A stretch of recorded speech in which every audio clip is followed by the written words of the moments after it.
Hey, welcome to Yo-Yo Talk. You may have noticed that I did not have our normal little opening there. We don't know why, it just isn't working. So I think it's the beginning of AI taking over the whole computer system. Also, if you've been listening for 5 seconds or more, you also know that my microphone is not working. Again, we don't know why. It's just one of those things. We're operating off the camera mic is a last resort there. So we've got somebody signing in. I can't see who that is, but can you tell me if you can hear us okay?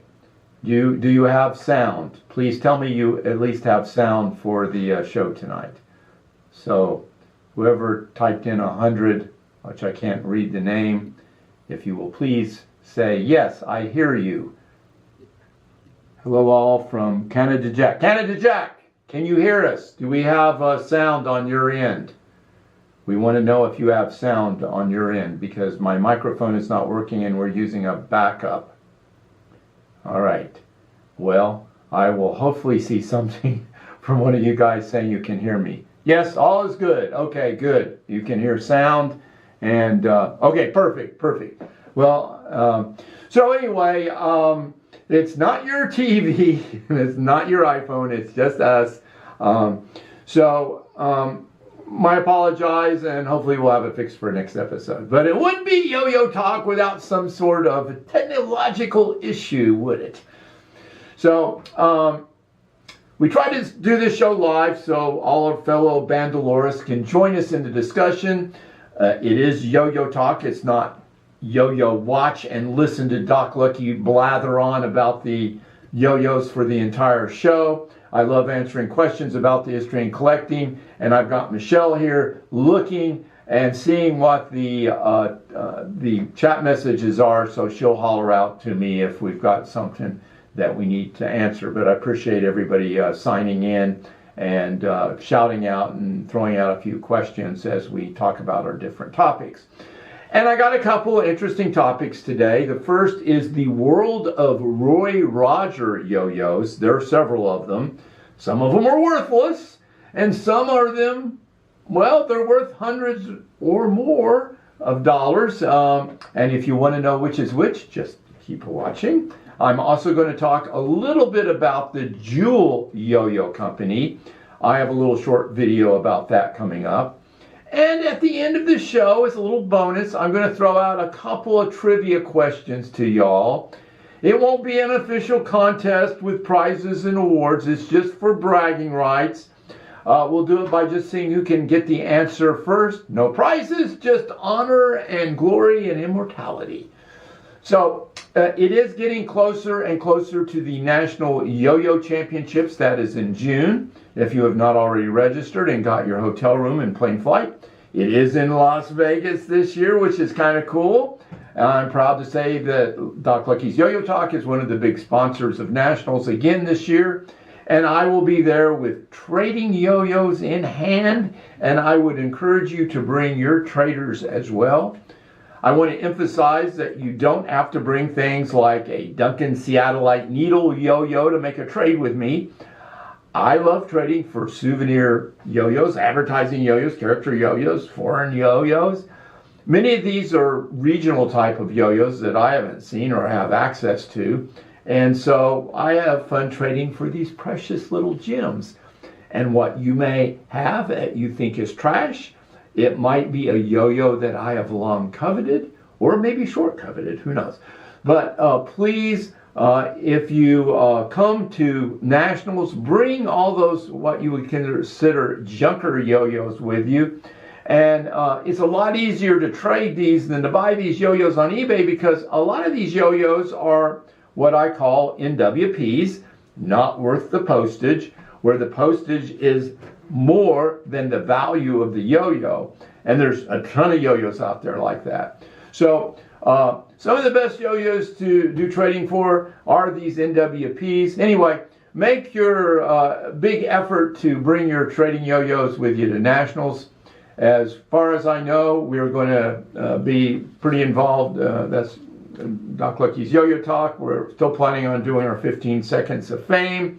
We'll have the trivia contest again. I think probably those will be on Saturday. We'll be doing a little presentation to the inductees in the Hall of Fame. Well, actually, they're all passed, so we won't be doing any presentations. I still haven't got any contact information from folks that are family members. If anybody has contact information for any of our inductees, please let me know. And we're going to recognize all the Hall of Fame members that are there in the crowd and get them up on stage and give them a little something for showing up. I'm hoping that on Friday night I get to give a little talk on myth busting, some of the biggest myths in the world of yo-yos. There are a few that are incredibly annoying to me. It's like an itch you just have to scratch. And if that all works out, that'll probably be on Friday night. We'll see. But keep your ears and eyes open more for things like that coming up on Nationals. Now, if you are just signing in again, I want to apologize for the poor audio. The sound is not going through our regular microphone, and hopefully we'll get it switched out. I know it sounds like at that bottom of the well of the Silence of the Lambs without the associated screams. But anyway, any shout out, let's see, I saw Canada Jack's on. Jimmy Johnson, Hall of Famer, he's there. Who else do we got signed in there? Can't read some of the other names. Do you collect modern yo-yos? Do you collect modern yo-yos?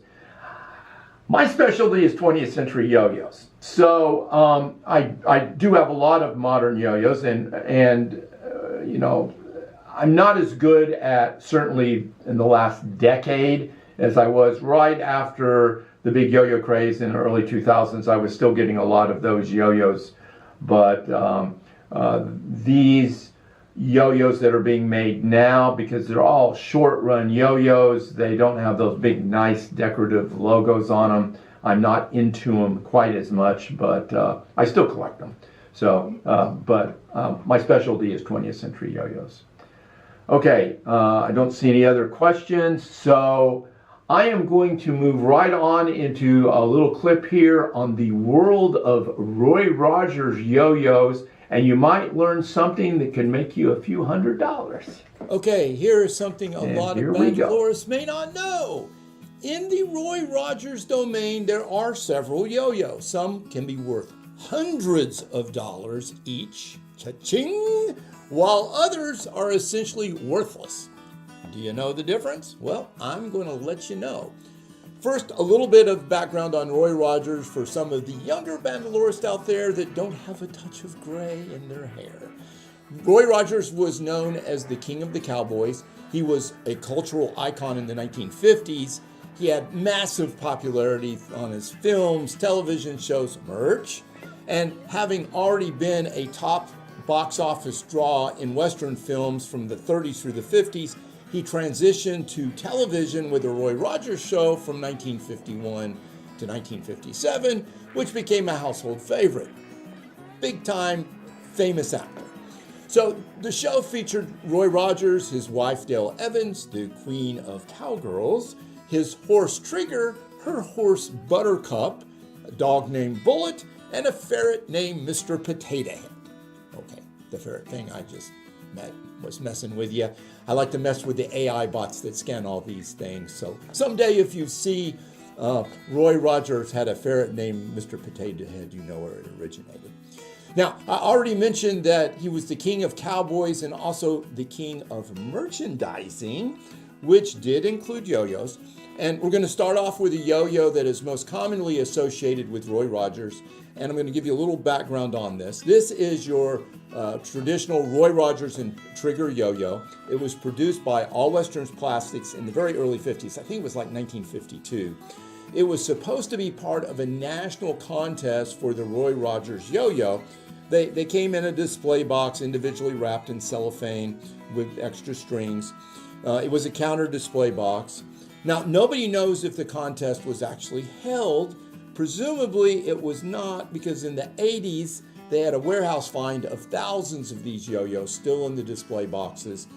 And they were sold to antique dealers, which then promptly went and marked them up to $40 to $50 for each yo-yo. And they were buying the box at $12 for $3 each. Price gouging? Maybe, but at least a nice little markup there. However, they did sell well because there were a lot of Roy Rogers collectors and yo-yo collectors, Bandalorist, as well. And the reality of these yo-yos is there are thousands of them out there, still in their original cellophane wrappers, and you should be able to pick up a pretty much mint condition Roy Rogers trigger yo-yo for about $15 on eBay. You'll still see them listed at $40 to $50 in antique shops, but don't fall for that. But if you do, they may give you a free Roy Rogers sucker along with it. Now, an interesting fact regarding the Roy Rogers yo-yo is that the injection plastic mold that produced this yo-yo was later sold to the Duncan company, who then produced several other yo-yos using that mold, most notably the one we refer to as the Eagle yo-yo from the Eagle mold. And these are those slimline type of yo-yos. It was changed later from the later slimline models like the Pros and those sort of things.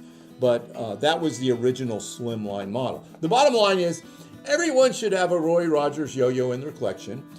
It's older, 75 years old. It's a character yo-yo, so it's cross-collectible, and it's relatively inexpensive. So if you're waiting around and keep an eye on eBay, you should be able to pick one up in the $15 to $20 range, which I think is a very reasonable price. Or certainly there are many Bandalorists that have some for trade if you're interested. Okay, before I go to the worst and the best of Roy Rogers type of yo-yos, I'm going to show you a couple here that I just picked up recently. Roy Rogers had some museums that sold souvenir yo-yos. The first one I'm showing here is a souvenir yo-yo from the Victoria, California Museum. That museum was open from 1967 to 2003, so this yo-yo is at least 20 years old. The next yo-yo is from the Branson, Missouri Museum, which was set up in 2003. Now, this took over for the one that was in Victorville, and it was only open for about 6 years. So they haven't made either one of these yo-yos since 2009, the first one since 2003. So that makes them a little more collectible. Now, there are two other Roy Rogers Museum, one that was in the 60s and one that just opened up a few years ago. I don't know if they have any yo-yos associated with them, but if they do, let me know because I would be interested in those as well. So we can reasonably date these yo-yos based on the time those museums were open. And since Roy Rogers yo-yos are cross-collectibles, these tend to go up in value, but I think you should be able to pick up these museum souvenir yo-yos in the $10 to $20 range on eBay, if they ever come up. They don't come up very often. Okay, now for the least valuable of the Roy Rogers yo-yo. This is a fake yo-yo. It was made to deceive Bandalorist, Roy Rogers collectors, and I've talked about this one before on the show. This was some dude somewhere that lived in his mama's basement that had nothing better to do to put these yo-yos together and say they were 70 years old, yada, yada, yada. And when they originally started selling on eBay, they were selling for $200, $300, $400 each because we thought we had something really rare. Now the price is virtually zero because everybody knows these are fake yo-yos except for the suckers that happen to pick one of these up at a high price. So what they did was they just took a blank wood yo-yo, they stuck a paper seal that they produced on it, put it on a card, which they had taken it, wrapped it in plastic, stapled it, put in that little brass grommet. The staples and the grommet are perfect, which shows you they're new. And then they advertised it had been stored in their grandmother's attic for 50 to 70 years, and they just found it. And those stories are also bogus. It makes me want to puke. But avoid this yo-yo at all cost. It is totally fake, and it's just meant to rip off Bandalorist and Roy Rogers collectors. It is definitely not a licensed yo-yo. And I think there's, can't remember if there's a Duncan thing on there too. It wasn't made by Duncan. Now, So the one that is worth hundreds of dollars or even more, this is a rare Dale Evans yo-yo. That's his wife. It has Buttercup on it, which was her horse. And the reason this is so special, it is because they only made like 12 of these, and they were to be given away as special prizes where you won a trip to Roy Rogers yo-yo contest. Now, I don't know how they were planning on getting these distributed, but it was a super special Easter egg type of thing. If you got a hold of one, presumably you got to go to the contest for free. But compared to the thousands and thousands of Roy Rogers out there, there are only 12 of those Dale Evans yo-yos, and they are highly coveted by both Bandalorist and Roy Rogers collectors. So if you happen to see one of these on eBay and realize, before other folks do, what a find this is, you might have a very good day. And I would also go buy a lotto ticket because you are on a roll. I happened to pick one up several years ago, and I think everybody kind of scans over these thinking that they're seeing a Roy Rogers yo-yo because they look very similar. But anyway, I did get an extra one, so I have one for trade, but you're going to have to give me something really, really good in trade for this, because I believe this particular yo-yo is destined to become a major. A major in yo-yo collecting is a yo-yo that sells for over $1,000 at auction. Now, the one caveat I have about collecting Roy Rogers yo-yos and its potential for increasing in value over the long haul is that his fans are dying. Younger folks don't know who Roy Rogers or Dale Evans is from Humphrey Bogart. That decreases the pool of people that covet these yo-yos, and the price in the future may reflect that. So now you know all there is to know about the world of Roy Rogers yo-yos, so go out and collect them.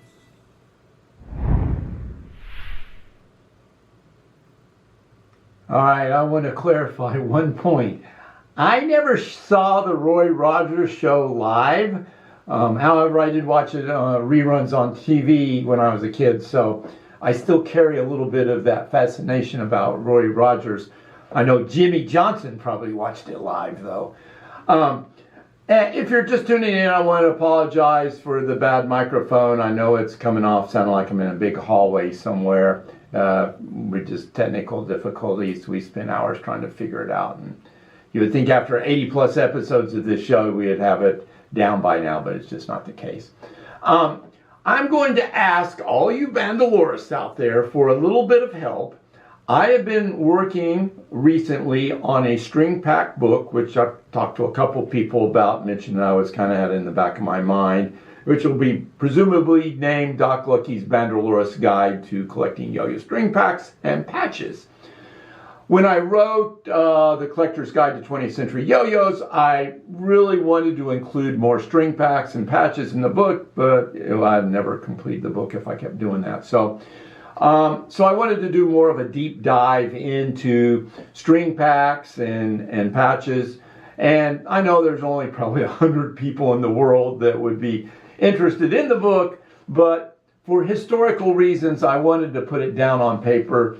So it's there for future reference for any Bandalorist out there in the 22nd century wanting to look at this stuff. I have about 400 string patches, packs and patches already, but I would like for you guys out there, all of you guys that have been collecting these sort of things, if you feel you got something really unusual or rare, or you have some history on a string pack or a patch that I might not know about, please shoot me an email and some pictures.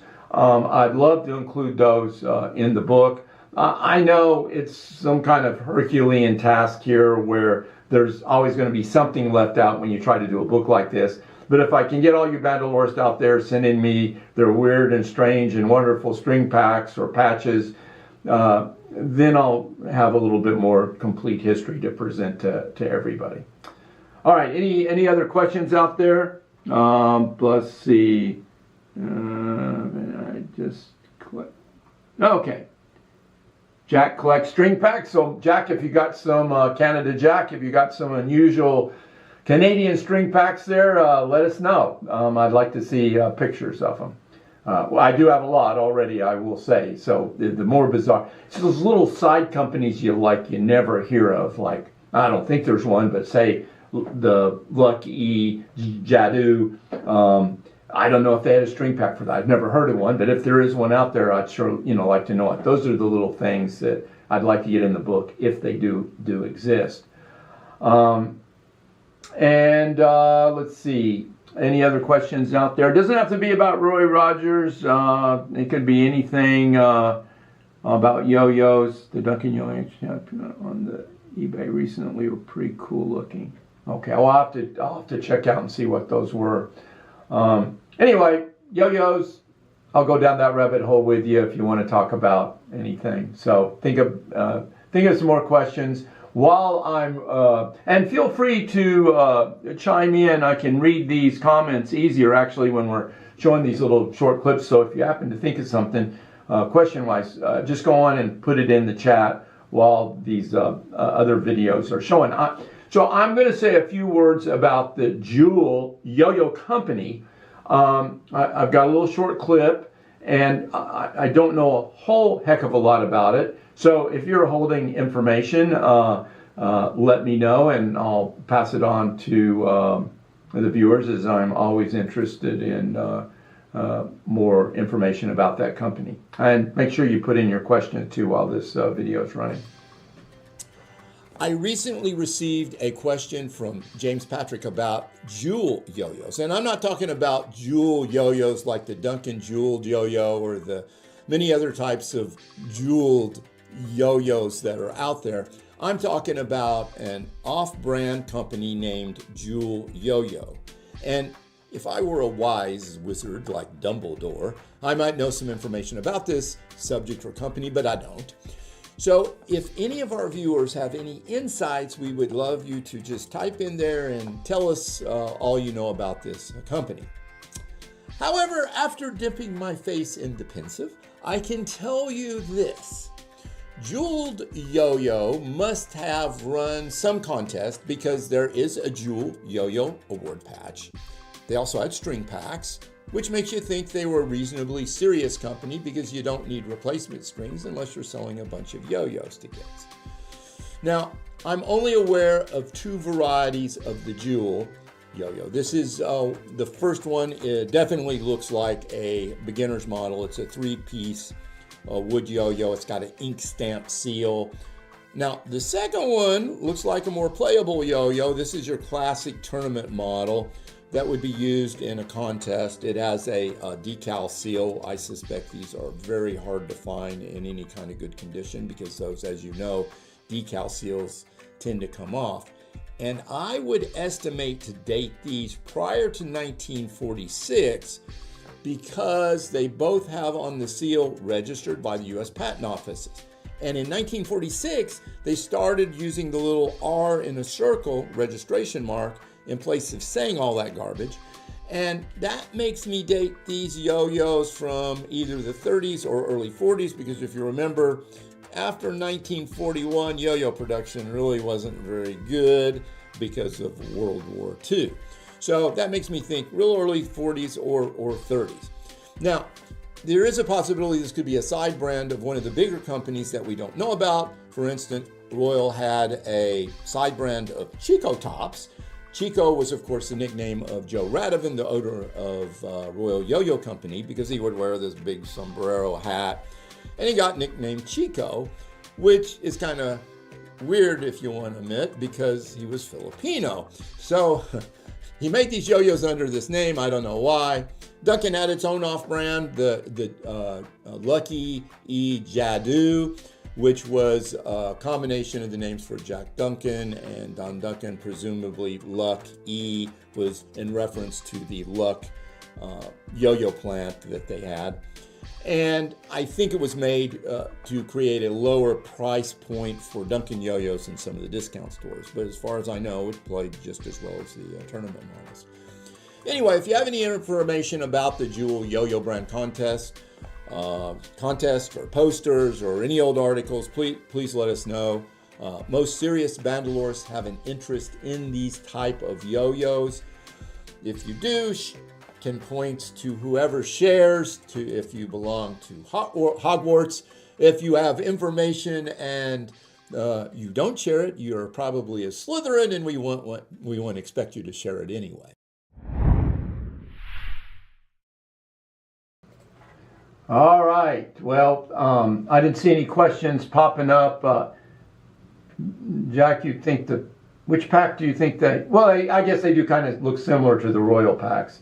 And for all I know, it's it could be a different, knockoff on a Royal. I just don't know. But if anybody does have any information out there about the Jewel company, I would love to know more about it. So, and I did notice there was an address on that string pack, and I ought to check that to see if that's maybe a same address that served Royal Yo-Yo Company. So that might be a thing. Hadn't thought of that.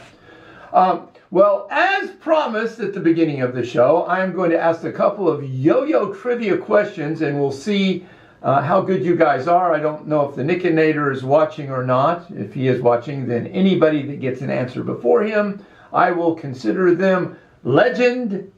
Wait for it. Dairy. So, okay. Here's your first question, and I'm going to do 3 questions tonight. For this question, you only get to answer once, so you have to get it on your first guess, and we'll see who guesses it right. All right. Pardon me. The first question is, in the 1964 Duncan International Yo-Yo Championship Rulebook, how big in diameter was the circle the contestant had to stand in? There was no circle, you had to step forward out of a line, 24 inches, 36 inches, 45 inches, 55 inches, or 60 inches, or it was a box, not a circle. Let's see who answers first. And I'm just waiting here to see, maybe somebody was even there in the contest. It's still physically possible to be in the 1964 Duncan Championships. And we got it. Box. He says it was a box. That is incorrect. 36 inches, 3 feet. That's a good guess. I would have probably picked that one, not knowing, but that is not it either. We still have an opportunity for somebody to have glory and fame for getting this answer right. I'm going to give you another 20 seconds, maybe. No, I didn't see an answer come in yet. Come on, guys, let's get another answer. Okay, Canada Jack, you are correct. It was 45 inches. I don't know where they came up with that. It's trivia, folks. So that's you. In the Nationals, they had you get out of the line. You had to go to a circle. You couldn't do any manipulations of your yo-yo while you were in the circle other than getting ready to throw. So if you had to loosen your string, you had to step out of the circle. Okay. In honor of all the Roy Rogers yo-yos, what was the name of Roy Rogers' Jeep used on his television show? Oh, that's a tough one. And Jimmy Johnson should have an advantage since he watched it live. What was the name of Roy Rogers' Jeep? And I guess some of you are out there consulting your AIs right now, and that's fine if you want to. But we will see. And there's a wee bit of a delay sometimes from when you actually hear it from 10 seconds before when I've said it, because I think we're maybe 10 seconds fast so they can cut out all the dirty words and all that kind of stuff I use. There we go. Nellybelle, that is correct. Nellybelle, who got the answer right? Jimmy Johnson, and he probably knew that. Samuel, can't read was second place, but very good, guys. That's good. You don't have to confess whether you used AI or not to answer that question right. Okay, This is our last question. This is for all the marbles. Those other two were just warm-up questions. This is the one that's going to tell us whether you are a true yo-yo trivia champion. I am going to ask you, Duncan made 3 Dukes of Hazzard yo-yos in the 80s. Name the 3 yo-yos. And when I say name the 3 yo-yos, I want what is on the sidewall of the yo-yo. What are those 3 yo-yos called? Those were all licensed yo-yos, and some of them sell for a pretty steep price. So we'll see what people can come up with here. This should be something that some of you Bandalorists out there have in your collection already. Okay, we got a confession. Somebody used the AI. And that's fine. That's fine. You can use AI, but I'm not sure how well AI will come up with this one. You kind of got to be a true Bandalorist to know this. Now, Jimmy's probably running back to his yo-yo room, grabbing his Dukes of Hazzard yo-yos off the wall. Okay, here we go. Daisy's Jeep, General Lee, and Hazard Police. We have a winner. You are the champion. Samuel, can't read the last part of it. Oh, didn't Google it. High fives, my friend. You are a scholar and a gentleman and a true Bandalorist. Congratulations. So I'm going to give you all the kudos for being the champion for tonight in our trivia contest. Okay, don't see any other questions. So, well, there you go. You had all 3 of them. That's how you knew it, and that's a good thing. All right, that's about all I have for Yo-Yo Talk tonight. Please don't forget to send me photos of any rare patches or string packs. Our next show will be Thursday, May 1st, 9:30 p.m. Eastern Standard Time. Until then, remember, you can never have too many yo-yos. This is Doc Lucky, signing off.